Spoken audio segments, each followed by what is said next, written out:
Between 8900 and 1150, Chaco Canyon, located in northwestern New Mexico, was a major center of cultural and spirituality for the Ancestral Puebloans.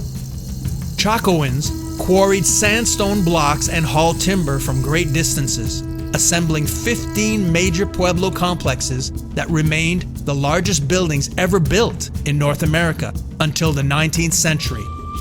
Evidence of archaeoastronomy at Chaco suggests that many Chacoan buildings may have been aligned to capture the solar and lunar cycles, requiring generations of astronomical observations and centuries of skillfully coordinated construction.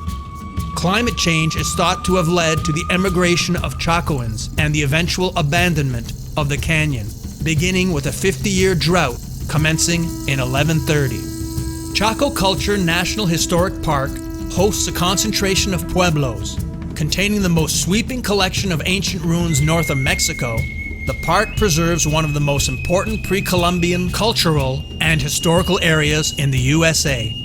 The sites are considered sacred ancestral homelands by the modern-day Hopi and Pueblo people, who maintain oral accounts of their historical migration from Chaco and their spiritual relationship to the land.